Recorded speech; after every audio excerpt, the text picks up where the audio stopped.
Hello and welcome to all the Kender of the West. I'm Joe, here with me is my co-host Dan. Hello and greetings. And I had to say Kender because the topic today is Tasslehoff Burrfoot. The greatest companion of the Lance. He carried the team. He was the real hero of the War of the Lance. And Uncle Tass told me so himself. Him and Uncle Trapspringer, who once stole the moon. I'm joking. Oh, only the moon? Yeah. But the thing is, Tass is one of the most charming characters to read in Dragons of Autumn Twilight, as he's just hilarious. Quite how he got to end up with Flint and Tanis, I'm not sure of.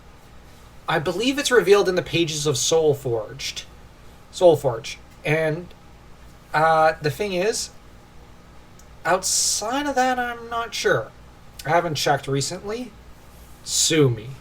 But the thing with the character is, he is one of the best written characters by Margaret Weis and Tracy Hickman. Then again, I love all the Kender. I just find them hilarious. And I actually think they are probably the most underrated characters in Dragonlance history. Because you at least get a good laugh. And here's the thing. You do need comedy in some stories. Not every story needs comedy. Like Hour of the Dragon, Lord of the Rings, Silmarillion. Comedy doesn't have a place. These are mythological epics, rather like the Kojiki or the Iliad or the Odyssey or the Aeneid. The comedy would feel a little out of place in these stories. That being said, the kind of comedy they bring fits in the fantasy genre. I think that the Kender are what's lacking in Zelda, Memory, Sorrow, and Thorn. Oh my gosh, can you imagine one of the Kender stealing one of the three great swords of the world? It wouldn't be stealing. They just found it in their pack. Or nearby. And you'd have,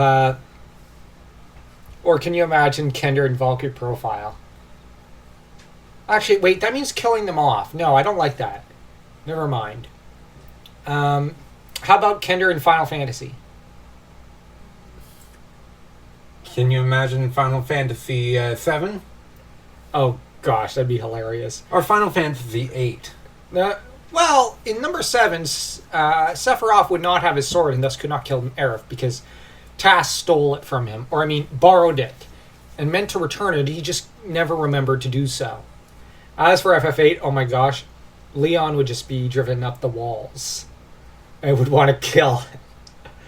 Anyways, but in all seriousness, Tass is one of the most heartfelt companions, as he's someone who just truly loves his friends. He never once considers, for example, murdering Raceland during Dragons of Autumn Twilight, or even before it. He never even ponders, like, betraying this person or that person or framing Gilthanas. The only thing he ever, and I realize he wasn't around for that scene, but the only thing he ever really wants is adventure and to be around his friends, which in some ways I've heard it said that he's the spirit of innocence. Or at least this is how Weiss tends to look at the Kender. And I like it. But I also think they are in some ways the spirit of goodness itself.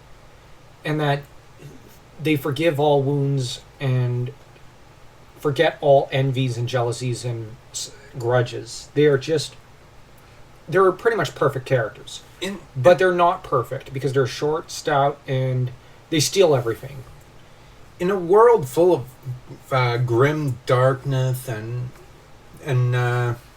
brooding melancholy, a people representing hope and innocence is meant to be there. Yeah, I just think that if ever we end up doing any RPs on any channel or anything, I'm definitely going to take a Kender and either play a mage who goes through the test or a Salamnic Knight. Yeah, Kender. Picture that. A Kender becoming a Salamnic Knight. Yep. it could work. It could happen. The only thing is that the sorry.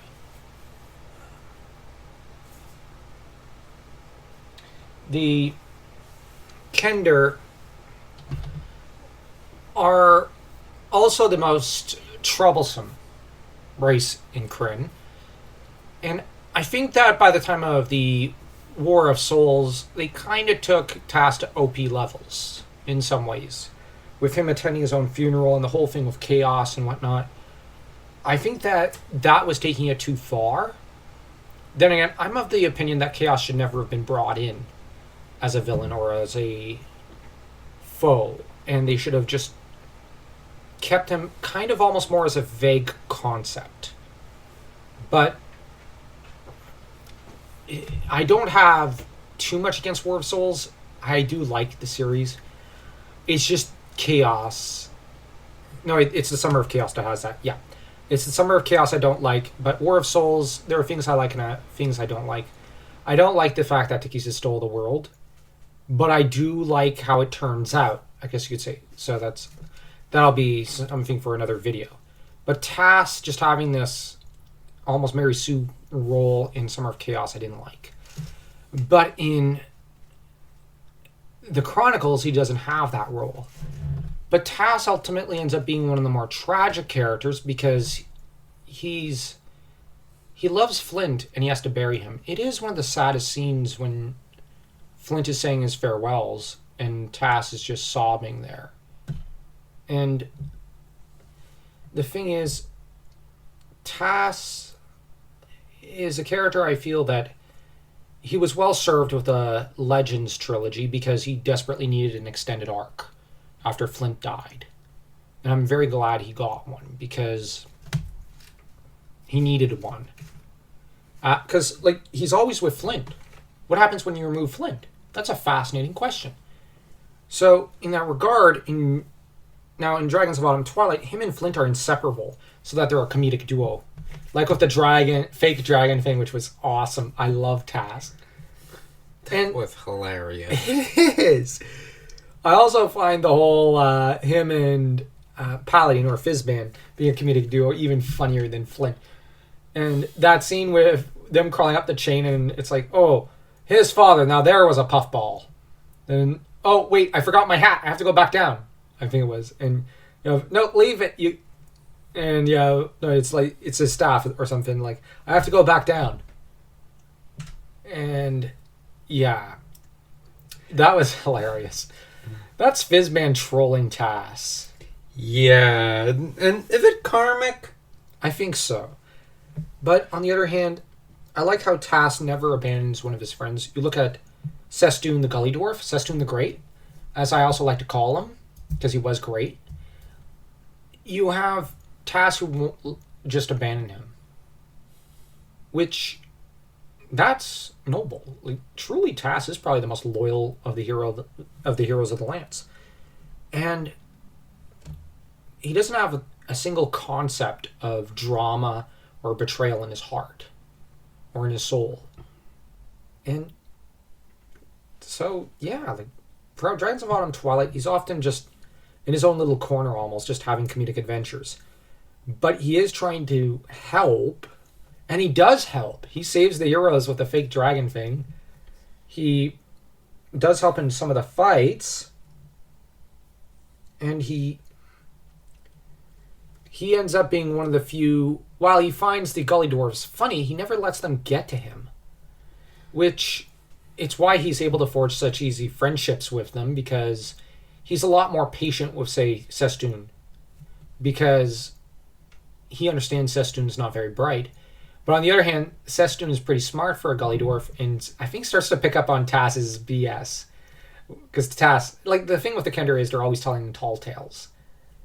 And what are those 3 Marvel characters you really like? The Warrior 3? The Warrior 3 from Thor comics. Yeah, they're always telling tall tales that are nowhere near the truth. And I think the Kender are like those 3. Yeah. But I think that ultimately one of the best scenes involving Tass was when They end up sealing off the Banshee, and you have Flint going, "Wait, we accidentally left Tass back there. We have to go back. Flint, we can't." And you have Flint just going, "I can't just leave him." I love that scene. Although I know it's not as dramatic as others, it does show that Flint does have a great deal of love in his heart for Tass. Tass is his best friend. And I know people might say it's Tanis, but Tanis is more like his son. Tanis is his adoptive son. Tass is his best friend. Yes, Tass annoyed the heck out of him, but Flint can't live without Tass. They're basically siblings in a way. Or Tass is some sort of annoying great-nephew who just keeps poking his nose into Flint's business and wheeling him around on his wheelchair while he complains. But at the end of the day, Tass is... I don't think Flint could survive without Tass. I think Tass can survive without Flint, but Tass loves being around Flint and loves to bug the heck out of him. But Flint, yeah. So that, given the backstory, Flint was one of the first heroes of the Lance of sorts to join the group. And it was him who kind of invited Caramon and Raceland into the group, with Caramon inviting Sturm along. And Tass was one of the first to welcome Sturm, so he gets my seal of approval just for that. But he ultimately... He never felt that there should be any barriers for anyone to join. Although that said, Kitiara did end up raising his hackles because he didn't... Even Tass kind of had a clue that she wasn't a very good person and didn't much like her to an extent. Which, for Tass to be wary of someone suggests a lot about them. Because Tass was never too wary of Raceland. Even though Raceland was very much annoyed most of the time with Tass. But much as Raceland was annoyed with him, Raceland put up with him. Kitiara a few times all but pulled a knife on him. So there's a very different kind of relationship. But Tass still tried to be friendly with her because she's Tanis's girlfriend. Yeah. But obviously he grew to like Laurana more because Laurana is so much more likable. And then you've got others like Sestoun the Great. You have Chrysania eventually. Basically Tass... Oh, and Gelthanis. Tass is always ready to welcome more friends in because he thinks, well, the more the merrier. So one thing that I did notice as well is that whenever the group gets separated from Tass, there's at least one person that comments, "This is Tass we're talking about. He could take care of himself." yeah, I think it was Tanis with the Banshee. Tanis was like, "I'm sorry, Flint, we can't go back." But I think there was someone like Caramon who was like, "He can take care of himself. Don't worry." We'll find him again. He'll come across us. Either Caramon or Tanis. And although what's funny is that he annoys everyone at some point. He even annoyed Goldmoon. Remember in the carriages, in the prison carriots? And how he's exiled to the back when she almost slapped him. Which, I mean, no offense, but Goldmoon, who's probably the most patient party member, is like, I'm gonna slap him. Yeah, because it wasn't the appropriate time for Tass to kender out. Yeah. Oh, wait, there's a pairing we hadn't discussed before. Goldmoon, Tass. Do you hate Goldmoon that much? I'm joking. Yeah, I'm trolling at that point. But anyways, next week, hopefully we'll have that, the next 50 pages of the book edited out for you all.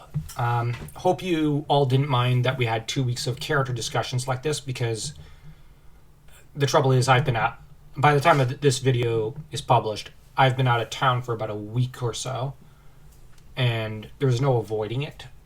And yeah, the next video I'm hoping is going to be that edited video, because typically when we talk about the 50-page blocks, they turn into 40 minutes to an hour and a half.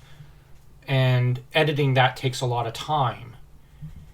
And So I'm very grateful that you all understand, and you've all been very, very patient with us.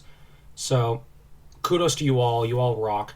And if you enjoyed this video, don't forget to smash that like and that subscribe button as though you were Theros smashing the Dragonlances into shape.